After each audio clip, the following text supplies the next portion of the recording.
dengan segala pertimbangan, dan ditambah lagi itu benar-benar sudah nol. Nah, saya bismillah di awal tahun 24 itu saya putuskan saya buka usaha kuliner lagi.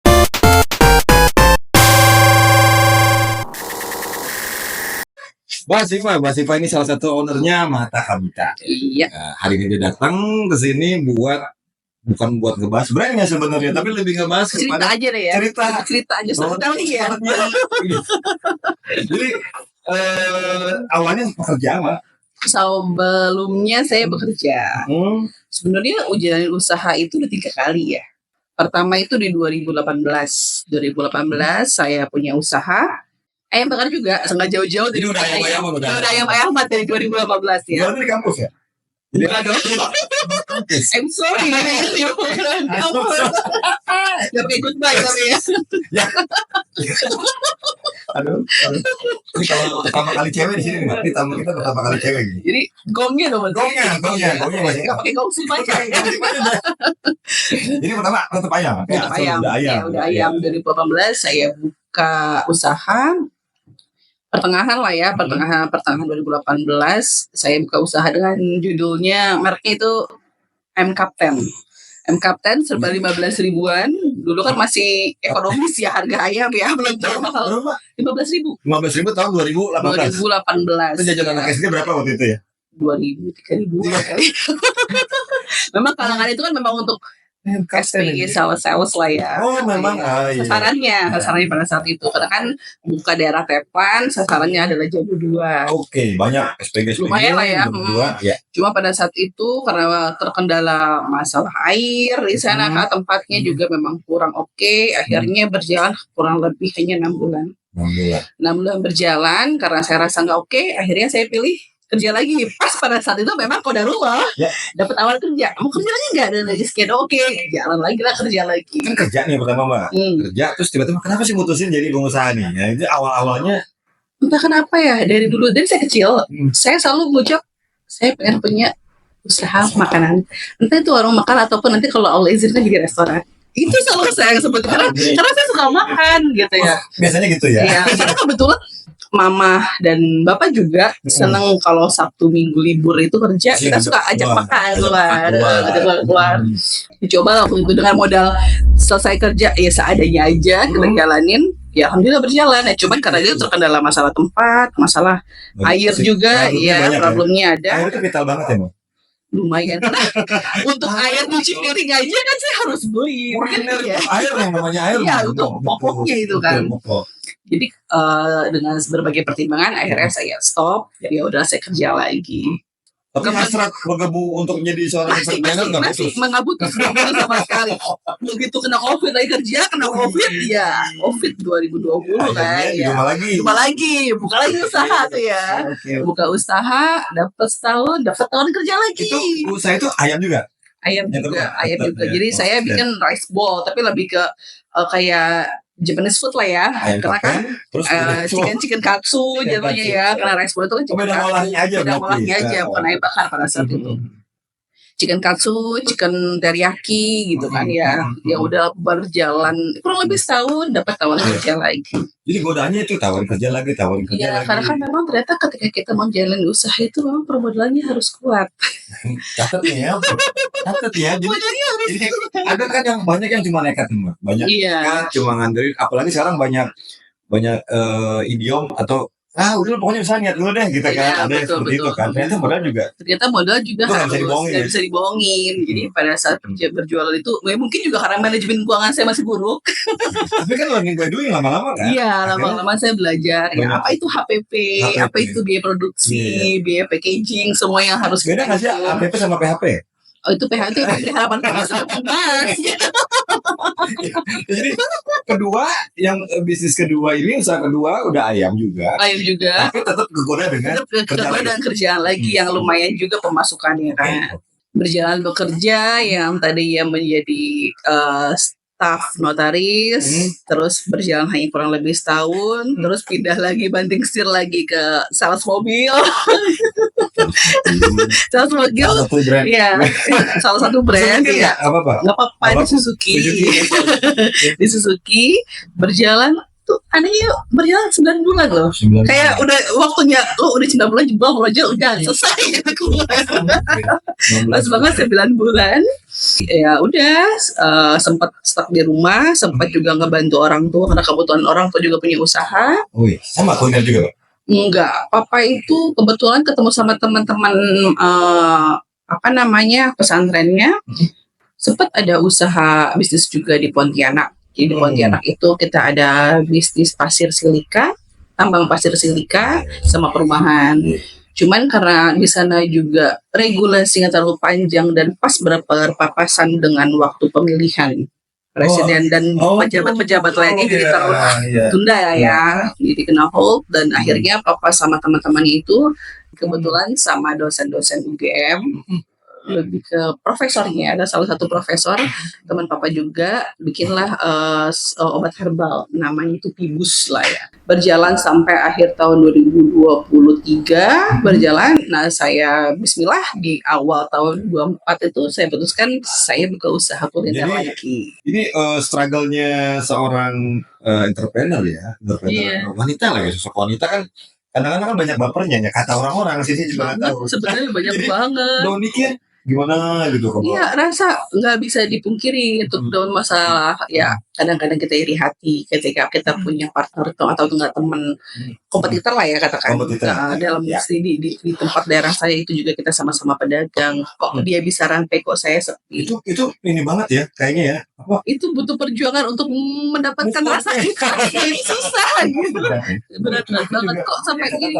Ya, kok dia ramai kok saya enggak. Padahal kan rasa masakan saya kan juga nggak terlalu jelek-jelek banget gitu loh, bisa diterima. Cuman ya balik lagi, kitanya harus ikhlas. Karena kan semua butuh waktu, punya jatahnya sendiri. Rezekinya kan nggak akan ketukar. Iya berat. Terus solusinya apa tuh Mas Yuka? Untuk ngatasin hal-hal kayak gitu biasanya ngapain? Tapi nggak mungkin jalur langit. Karena papa sama mama pasti gitu. Ketika kita ikhlas, kita masrahin, percaya kita punya Allah.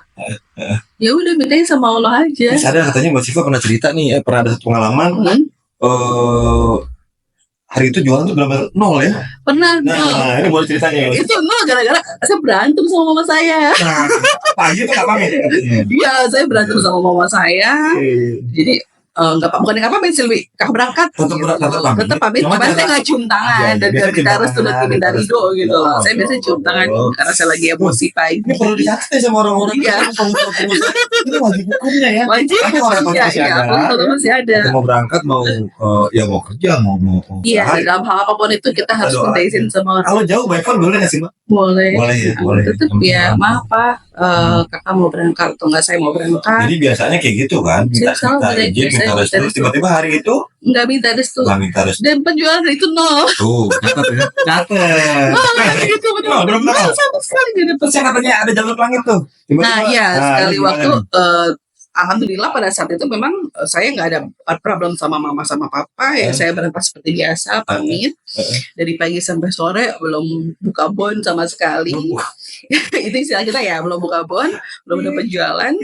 Cuma pada saat itu begitu pada maghrib sampai ada pengemis datang, nenek-nenek datang ke situ, dia minta sedekahnya. Cuman karena memang saya belum ada pendapatan, saya cuma bilang, mohon maaf, saya mungkin nggak bisa ngasih uang. Tapi kalau ini nenek mau makan boleh. Nenek sama siapa?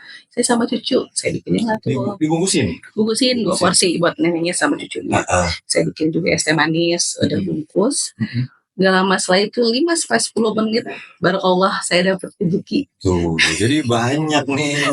Jadi kalau kan kadang-kadang cuma ada ngomong ya, kalau jalur langit gini, tapi maksudnya ini benar-benar praktis. Benar-benar ngejalanin sendiri, itu tuh nggak bisa dipungkiri. Dari jam 10 atau jam sampai maghrib ya. Nggak ada penjualan sama sekali. Cuma caranya begitu. Cuma gitu doang. Sesimpel itu. Tapi enggak. Mungkin nggak semua orang percaya ya, tapi alhamdulillah saya sendiri ngerasain gitu. Begitu ada rezeki via dari nenek itu, ya alhamdulillah adalah 5 porsi saya. Kalau kakinya napak tangan nggak tuh kan? Insya Allah itu dapat ya. Takutnya tiba-tiba apa gitu. Wah, ramai pada saat itu nggak mungkin lah. Saya halusinasi. Padahal saya kan bukan tukang bubur. Saya kan bukan tukang bubur, tukang ayam. Itu beneran ya Mbak, itu jadi menginspirasi Mbak Siva yang katanya ini apa namanya sedekah Jumat. Nah itu gimana? Iya. Jelasin nggak? Jadi waktu itu sempat juga ngeliat teman-teman sih ya, ada reference juga. Coba deh buka sedekah Jumat, siapa tahu. Tapi kita nggak boleh ngambil untung besar-besar ya, karena di situ kita itu boleh tapi nggak boleh besar. Nggak boleh besar. Tapi bahkan Siva sendiri pernah ketika Siva sedekah Jumat itu semua total, semisal katakanlah Siva dapat 500.000 pesanan, itu semua Siva bikin sedekah. Oh jadi dibentukin semua makanan lagi dibagi dibagi lagi. Jadi benar-benar hanya untuk menyalurkan aja gitu. Karena sama-sama minta doa kan di situ.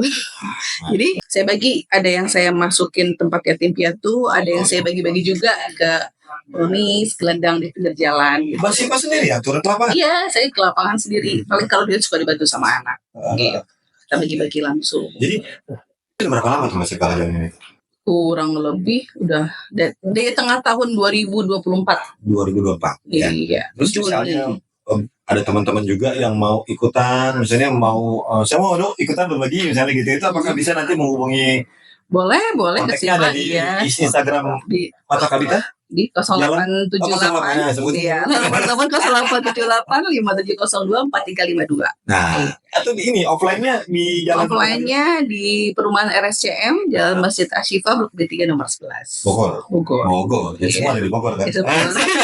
Lebih ke kabupatennya kali ya. Karena Cilebut itu ke Cilebut Barat itu masuknya Sukaraja itu kabupaten.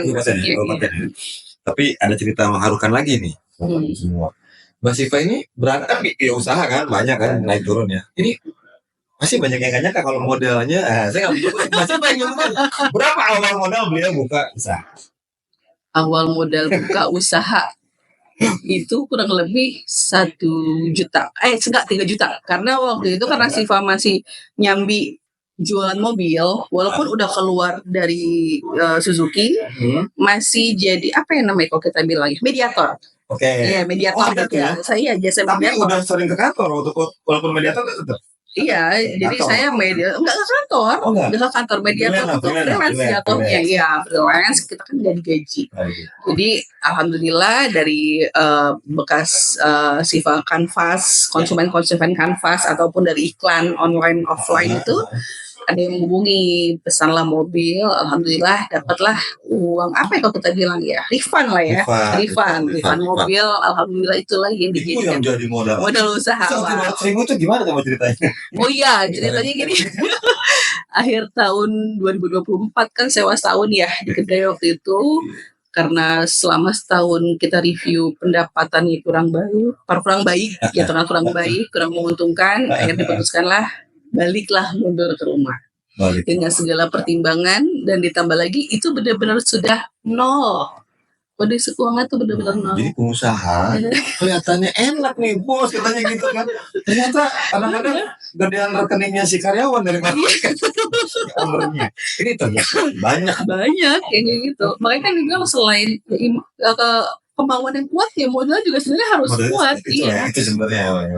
Dan saya jujur sama mama sama papa kondisi keuangan saat itu ya udah kakak balik ke rumah tapi kondisi keuangan saat ini nol. Ya udah untuk saat ini papa sama mama bisa ngebantu 200.000. Ya udah nggak apa-apa 200.000 itu dijadi. Bisa tapi Mbak. Bisa 200.000. Dapat apa aja? Pokoknya karena kan ibaratnya untuk alat-alat masak semua udah ada.